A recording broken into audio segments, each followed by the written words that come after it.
A quote by Josh Hatcher. "The truth is, no matter how self-made you think you are, really you're made by the people who have invested in your life." This is the story about how I learned the importance of a support system when climbing Maslow's hierarchy of needs, or in other words, how we never do life alone. This is the story about how my grandparents gave me a second chance at life, and how without them, I wouldn't be here. By the end, you will see how by giving me the love and support I needed in the form of helping me meet my needs, I was able to reach my goals in work, school, and self-sufficiency. Maslow's hierarchy of needs is a tiered psychological theory in which human needs are categorized and put into chronological ascending order, meaning that for each tier, the needs in the categories below must first be met. This was only an idea for me, hypothetically, when I first learned about it as a high school student, carefree and naive.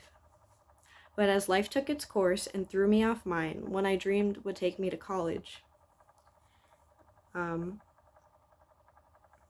Maslow's model became more meaningful. The next 4 years of my life draws out a long, painful story where my depression led me down an unexpected path filled with dropping out of high school, getting addicted to drugs, and becoming homeless. My second tier psychological needs were not met, but that doesn't begin to express the feeling of helplessness and despair that is not having your basic needs met. I didn't know what to do. I was still a kid when it started, when I was 16 with my depression. The psych meds they gave me destroyed what little mental health I had left. And when I started self-medicating with street drugs, and when I got evicted from my house, and when I got separated from my family, I felt hopeless. And yet, as detailed as my suffering was, it all boils down to the fact that my needs were left unmet. I had nothing, and I thought I had no one, until one night I decided to call my grandparents for the first time in years. That was the day everything I thought that was lost forever began to come back to me. To be clear, I may have been the one to call my grandparents, but I want to emphasize that it was not my choice of calling that saved my life, but rather their answer and their willingness to help me in my desperate state that brought me where I am today, living in my second chance.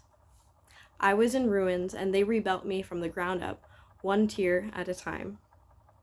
First, they helped me meet my physical needs. They gave me a safe place to rest, one that was warm and always smelled like grandma's cooking. My healing took off from there. Then I was able to reap the benefits of my emotional and mental needs being fulfilled, meaning that they gave me the love and attention I needed to rebuild my self-confidence and make me feel loved and valued. And they showered me with gifts of encouragement and acceptance and wise lessons I needed. All these things, all this love and support, with the addition of some time, worked together to make me whole again, or at least whole enough to do all the things I set out to do. I self-actualized. In just 6 months, thanks to my grandparents, I was able to get my GED, apply and get hired to my very first job, and now I'm currently enrolled full-time at Valencia College. I have 6 months clean and sober. The achievements and feelings of accomplishment are the final top tiers of Maslow's hierarchy called self-actualization and esteem.